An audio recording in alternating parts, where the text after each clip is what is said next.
Bonjour, bienvenue dans ce live. On est dimanche 5 octobre 2025.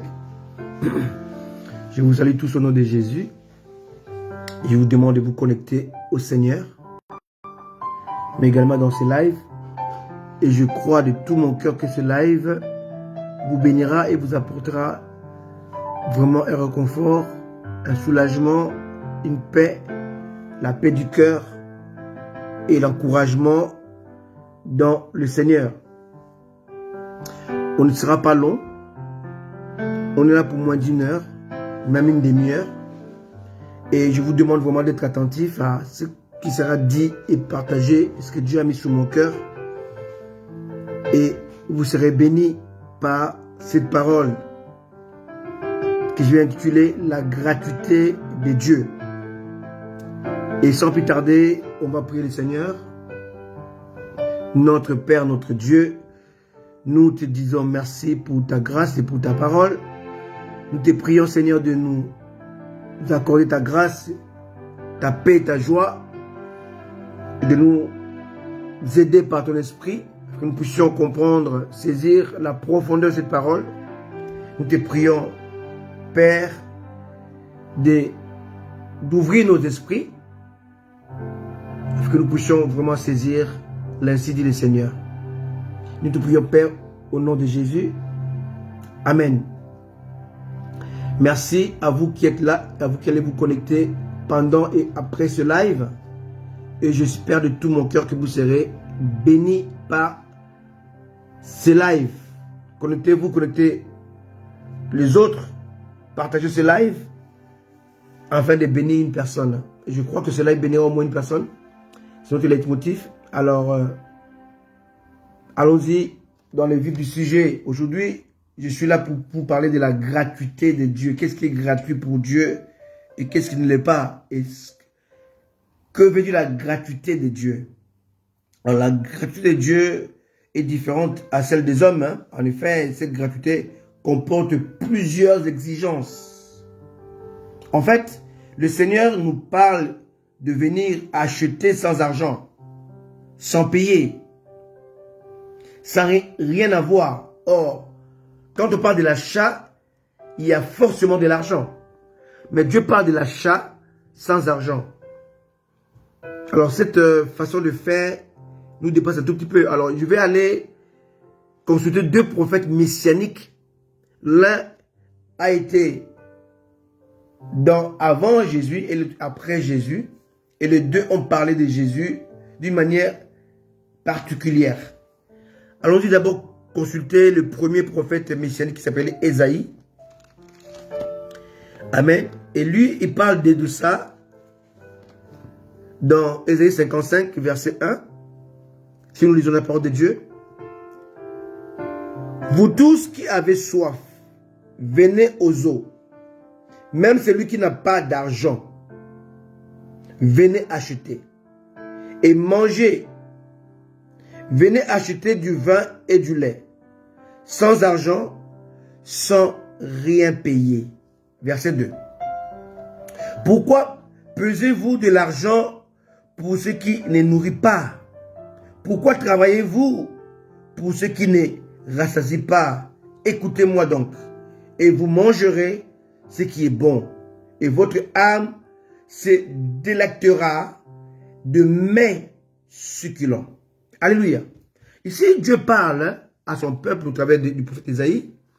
Il dit, pourquoi vous dépensez de l'argent pour ce qui ne nourrit pas? Pourquoi vous dépensez de l'argent pour ce qui ne sauve pas? Alléluia. Alors, Dieu nous parle ici, il dit, venez acheter. Mais cet achat s'est fait sans argent. Alléluia. Venez acheter du lait, du vin et du lait. Alors, ici, il y a deux choses qui sont très importantes qu'Ésaïe cite ici. Le lait fait partie de la promesse. Le pays où coule le lait et le miel.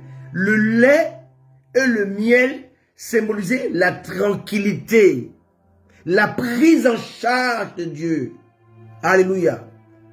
Alléluia. Le pays dans lequel il y a la suffisance. Ici, lorsqu'on parle de lait, on parle de la suffisance de Dieu. On parle de la prise en charge de Dieu. Venez à moi, je vous prendrai en charge. Alléluia. Une terre arable qui était symbolisée par le lait et le miel, une terre cultivable. Quand Dieu parlait à Moïse, le pays où coule le lait et le miel, Dieu faisait allusion à un pays arable, une terre arable, une terre cultivable, une terre qui produit, qui reproduit, une terre abondante. Le paradis terrestre qu'on appelait l'Éden était le lieu où il y avait le lait et le miel. Une terre prise en charge par Dieu. Venez à moi, je vous prendrai en charge. Et ne venez pas avec de l'argent, je ne veux pas de votre argent. Mais chez moi, on ne se sert pas, on doit acheter. Mais l'argent que je réclame n'est pas du papier imprimé, non. Et Dieu va insister encore. Venez acheter du vin. Alléluia. Le vin, c'est le Saint-Esprit. On ne peut pas acheter le Saint-Esprit. Donc Dieu nous parle de l'échange spirituel. Je suis prêt à vous établir sur une terre arable, une terre qui produit, une terre cultivable, une terre abondante. Et je vous promets de vous donner mon esprit qui vous conduira. Ici, Ésaïe parle par des images qui dépassaient les gens de son époque. Jusqu'aujourd'hui, ça dépasse encore certaines personnes. Parce que tout est en parabole ici. On ne va pas puiser du lait quelque part. On ne va pas acheter le vin quelque part. Ici, le vin symbolise le Saint-Esprit. Et le lait symbolise la prise en charge de Dieu. Alléluia. La terre abondante. La terre qui reproduit des fruits succulents. Alléluia. Il dit le mets succulent. Alors, un deuxième prophète qui est le prophète en aval de Jésus, qui s'appelait Jean. Et lui aussi, il parle de la même chose. Il parle d'aller acheter des choses à Dieu. On peut lire cela dans la Proverbe chapitre 3, verset 15. Je connais tes œuvres. Je sais que tu n'es ni froid, ni bouillant.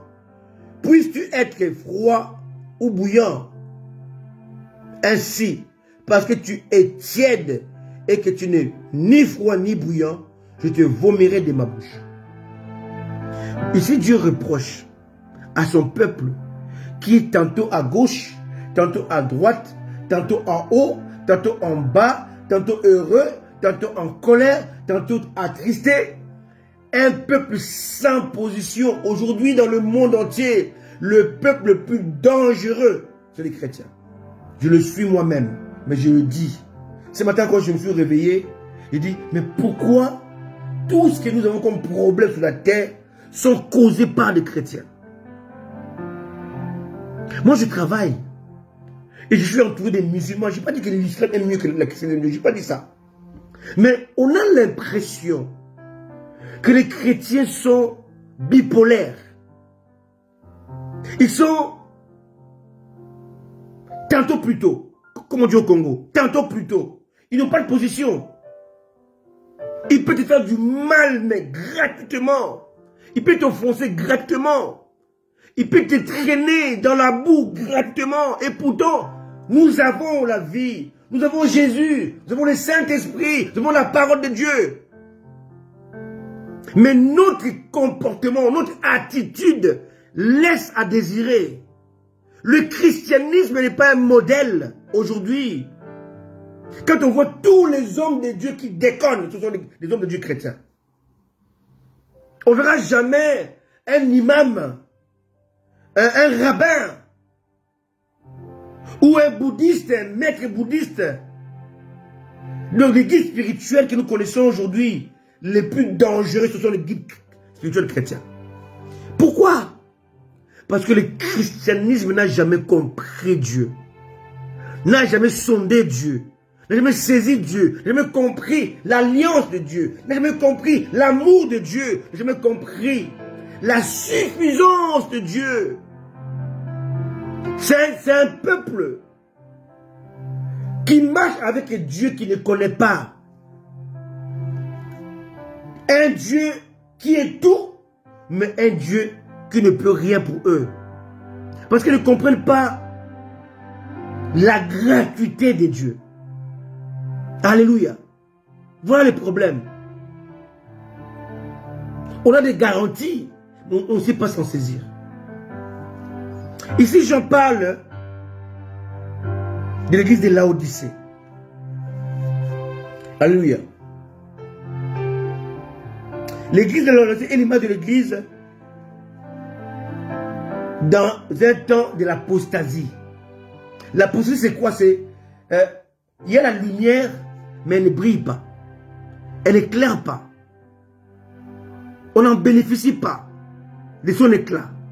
C'est ce qu'on appelle l'apostasie. La lumière est là, mais elle n'éclaire pas. Elle ne cherche pas l'obscurité. C'est l'apostasie. Le mélange. Le bon mélangé avec le mal. Le vrai avec le faux. Le chaud avec le froid. La tiédeur. C'est ça. L'image de l'église de Laodicée. C'est l'image de l'église actuelle.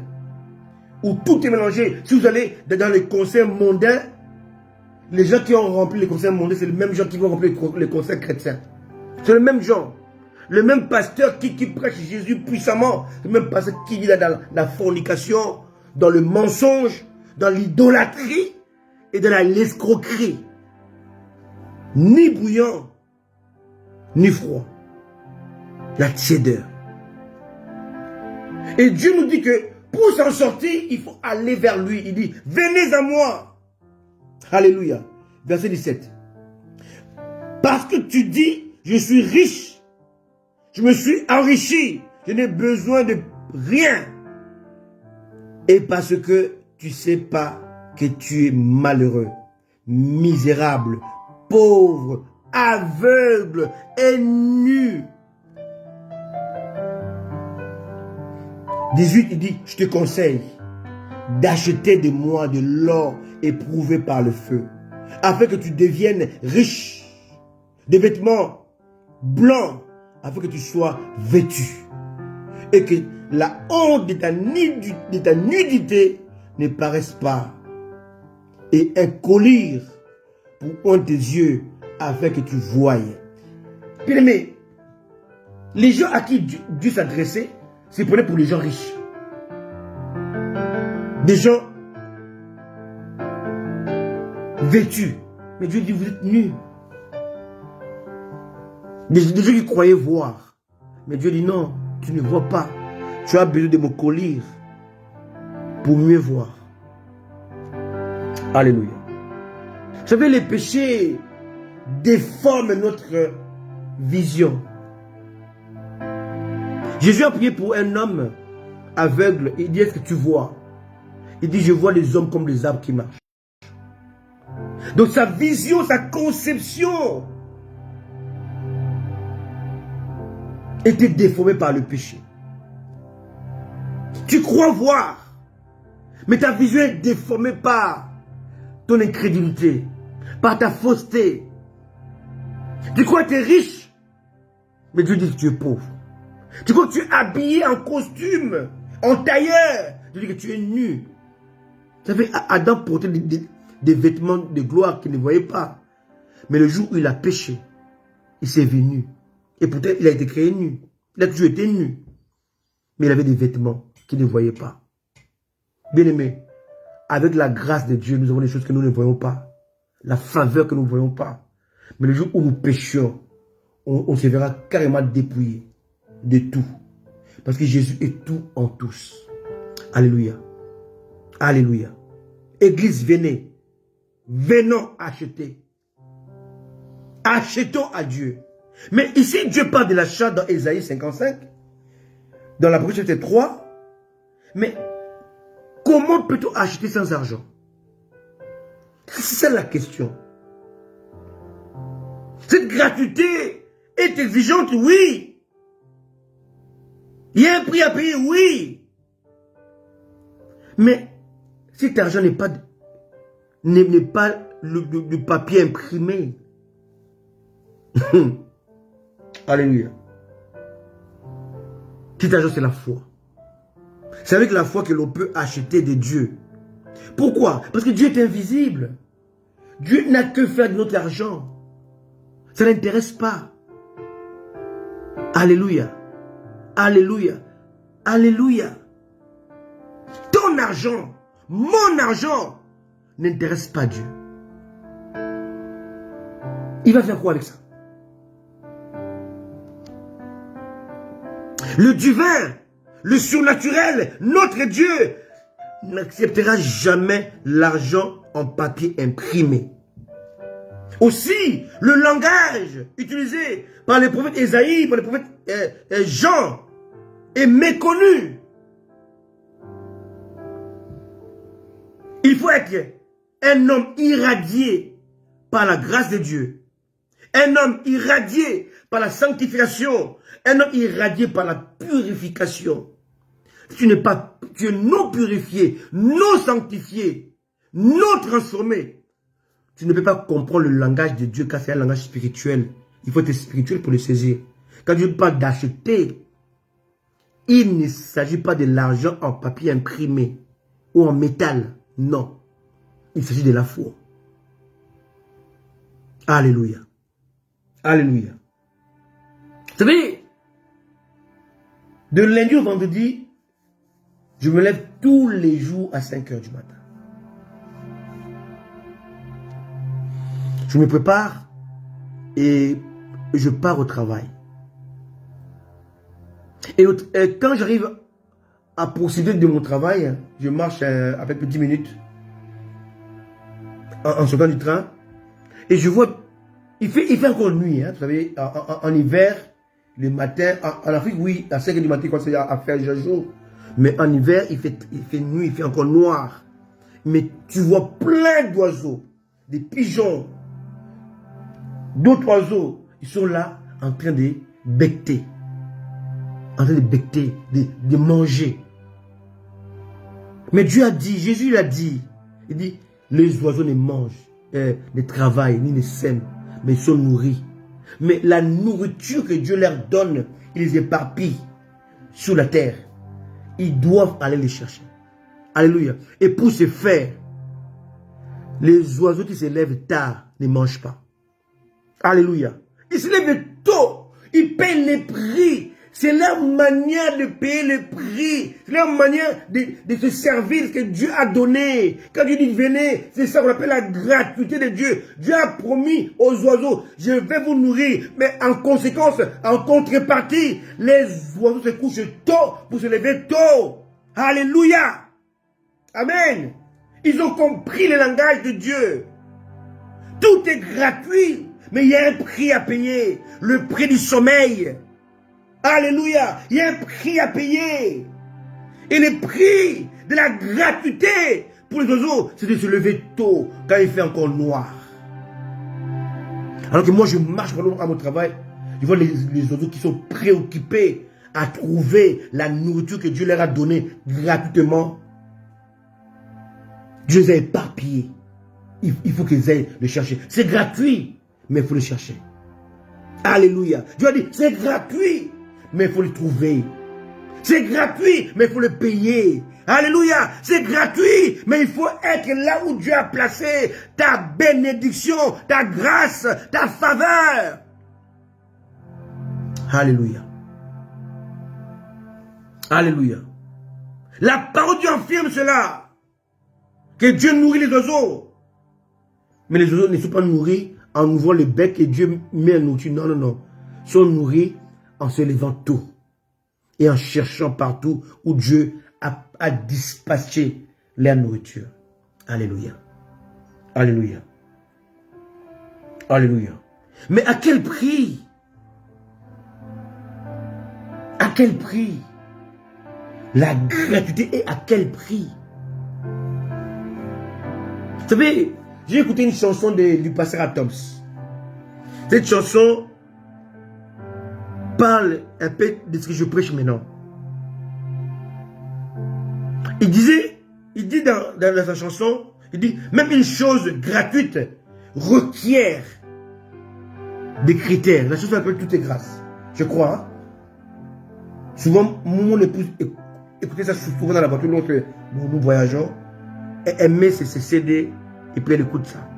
Et la chanson, je crois, s'appelle tout est grâce. Il dit, dans ça, il dit, même les choses gratuites ont des critères. Bien aimé, en Europe, il y a des restaurants, comme en France, par exemple, le restaurant du cœur. Il est gratuit. Mais il y a des critères. Pour être admis, on te demande des papiers qui prouvent que tu es en souffrance. Des papiers qui prouvent que tu n'as pas de travail. Qui prouvent que même si tu as un travail, tu ne peux pas joindre les 2 bouts de mois. C'est gratuit. Mais il faut remplir les critères. Vous savez, un jour, j'ai suivi un reportage. Un journaliste faisait le reportage à Roissy, Charles de Gaulle. À partir de 23h30, tout est fermé. Mais notre vie commence. J'ai vu des dames qui travaillent. Hein? Une dame qui travaille, qui est cadre. Mais elle dort à Roissy. Elle n'a pas de maison. Elle avait un appartement. Elle a perdu à cause du propriétaire. Bien habillée. Bien parfumée. J'étais choqué. Quand tu la vois dans la rue, tu sauras jamais qu'elle est SDF. Elle dort à Roissy. Dans le banc. Elle est bien parfumée. Mais elle n'a pas de maison. J'ai vu un garçon de 18 ans. Il a fui la maison parce que son père est alcoolique. Sa mère est décédée quand il avait 2 ans. Il s'est battu avec son père pour que son père arrête de boire. Son père refuse. Il a quitté la maison. Il a dit, je ne perçois ni ça s'appelle quoi, les minimums qu'on donne en français là, qui ne travaillent pas là. Ça s'appelle quoi déjà?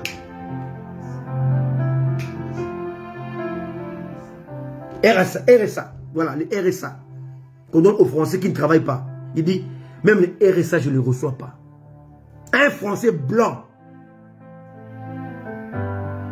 Un garçon de 18 ans. Qui a l'avenir devant lui. Il dort à Roissy. Il dit que je suis à Roissy parce que c'est l'hiver. Mais en été, je dors dans le parc. Il dit, je ne perçois ni RSA, ni chômage, ni rien. Bien aimé, la vie est de plus en plus dure. Et pourtant Dieu dit, venez à moi. Vous tous qui êtes fatigués et chargés, je vous donnerai du repos. Venez acheter sans argent.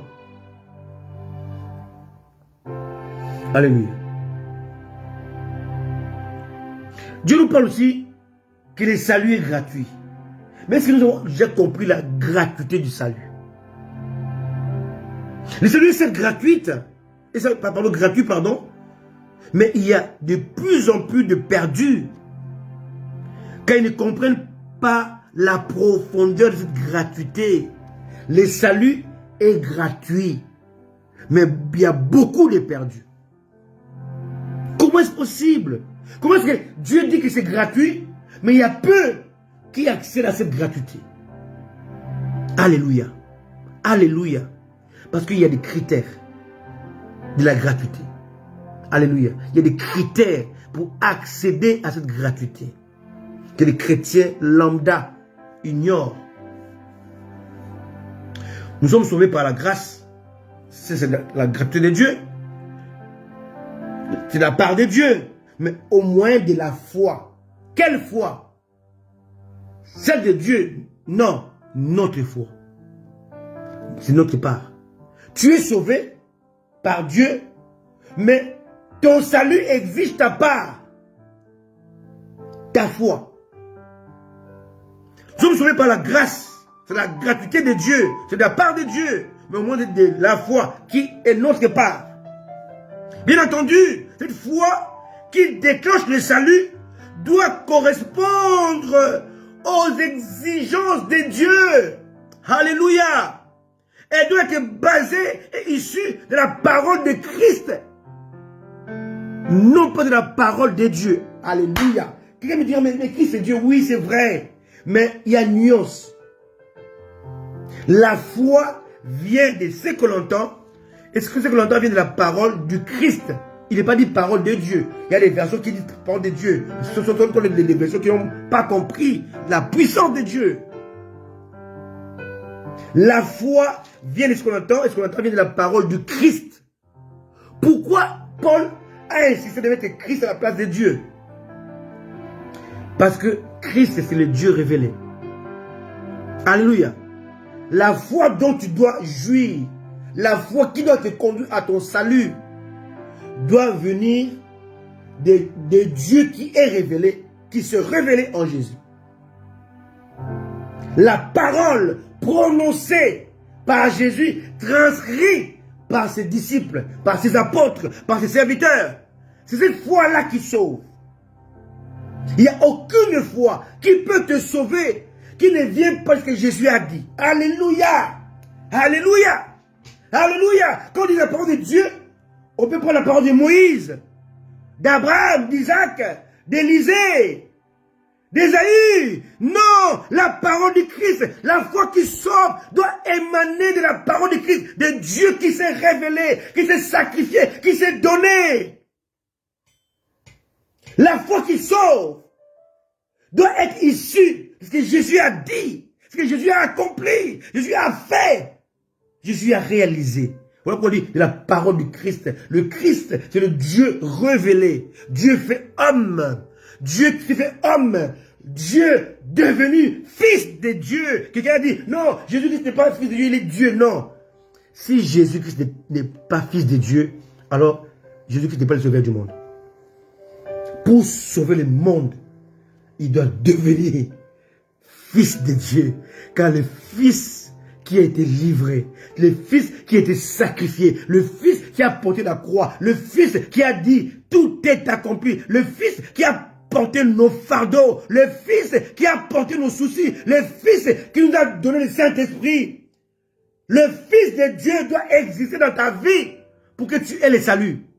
La foi vient du fils de Dieu, la foi vient du Christ, la parole qui produit la foi. C'est la parole du Christ. Dieu fait homme. Tout est caché dedans. Hein? Alléluia. Alléluia. Tout est caché là-dedans. La foi vient de ce que l'on entend. Ce qu'on appelle vient de la parole du Christ.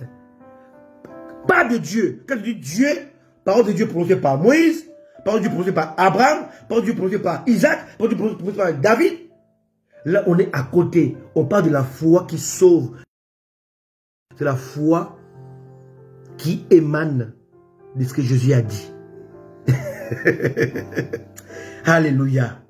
Alléluia. Alléluia. Alléluia. C'est ça la profondeur de la connaissance. Tu n'es pas sauvé sans Christ. Tu n'es pas sauvé sans la croix de Jésus-Christ. La foi vient de la parole du Christ, pas de la parole de Dieu. Alléluia. Alléluia. Le salut est gratuit, hein? Mais pourquoi il y a beaucoup de perdus? Parce qu'ils n'ont pas compris cette alchimie de Dieu. Cette alchimie de Dieu, il faut différencier, il faut comprendre que quand on parle de Christ, il s'agit de Dieu qui est révélé, Dieu qui est donné, Dieu qui est offert, Dieu qui s'est offert lui-même pour se réconcilier avec le pécheur que nous sommes, que nous fûmes. Alléluia. Bien-aimé, la foi qui déclenche le salut doit correspondre aux exigences de Dieu. Premièrement, elle doit être basée et issue de la parole de Christ. Deuxièmement, elle doit être nourrie par la parole de Dieu. Troisièmement, elle doit être soutenue par le Saint-Esprit. Quatrièmement, elle doit être ferme pour résister au diable. Pierre a dit, résistez-lui avec une foi ferme. Qui? Satan. Alléluia. Alléluia. Parce que Satan amène le découragement, amène les troubles. Cette foi-là doit être, ne doit pas seulement croire en Dieu, mais croire en Dieu. Bien aimé, il y a une différence entre croire en Dieu et croire en Dieu. Si nous lisons la parole de Dieu dans Dans Jacques chapitre 2, on dit que crois-tu en Dieu, tu fais bien. Les démons aussi le croient et ils tremblent. Donc croire en Dieu, c'est croire en sa suffisance, c'est croire à sa puissance, c'est croire en sa force, c'est croire à son autorité, c'est croire à sa divinité, ça c'est croire en Dieu. Mais cette foi-là, de croire en Dieu, ne te sauve pas. Parce que les démons, ils l'ont. Jacques 2,19 le disent. Les démons croient en Dieu et ils tremblent. Cette fois-là, tu fais trembler devant la suffisance de Dieu, devant la puissance de Dieu, devant la force de Dieu, devant l'autorité de Dieu. Cette foi-là ne sauve pas. Parce que les démons ont cette foi, ont la même foi que j'appelle la croyance. Mais la foi qui sauve, c'est la foi de croire Dieu. Alors, quelle est la différence entre croire en Dieu et croire Dieu? Alors, beaucoup de chrétiens ne comprennent pas cette alchimie. Croire en Dieu, c'est croire à son existence, en sa puissance, en sa force, en son autorité. Dieu est fort, Dieu est puissant. Et on voit ça même dans le monde. Hein. On voit certains musiciens comme Michael Jackson, dans ses chansons, il chantait Dieu. Comme Kofi Olomide, il a plusieurs chansons où il parle de Dieu. Alléluia. Alléluia. Dieu voit tout. Il chante cela. Mais cette foi-là ne sauve pas. Quand il parle de Dieu, il parle de sa force. Il est le Dieu créateur. Il a tout créé. Il est le Dieu puissant. Il est le Dieu fort. Il est le Dieu rempli d'autorité. Mais ça ne sauve pas. C'est la même foi des démons. Les démons aussi ont la même foi. Mais la foi qui sauve, c'est la foi de croire Dieu. C'est quoi croire Dieu? C'est une adhésion à Dieu. Adhésion à sa parole. Adhésion à ce que Dieu a dit. Adhésion à ce que Dieu dit. À ce que Dieu dira. Tout ce que Dieu a dit, tout ce que Dieu dit, tout ce que Dieu dira doit être oui et amen. Parce que Dieu veille sur sa parole, sur ce qu'il a dit pour l'accomplir. La foi qui est attachée à l'espérance. La foi qui est attachée à la soumission. La foi qui est attachée à l'obéissance. La foi qui est attachée à l'adhésion. C'est ça, croire Dieu. Croire en Dieu, c'est bien, mais ne sauve pas. Aujourd'hui, je te donne la main que Dieu m'a donnée. Je t'appelle à la repentance, au changement, à la compréhension de la gratuité de Dieu. La foi dont il est question, qui sauve, vient de Dieu. Mais elle doit être comprise. Elle doit être comprise et elle doit être alignée aux exigences de ces dieux. Tu as la foi, mais tu n'es pas sauvé. Tout est gratuit, le salut est gratuit, mais tu es perdu. Il y a une chose qui ne marche pas. Une chose que tu ne comprends pas. Tu prends Dieu à la légèreté, à la légère. Tu prends Dieu comme si c'était une sorte de religion. La vie chrétienne n'est pas une religion. C'est une relation.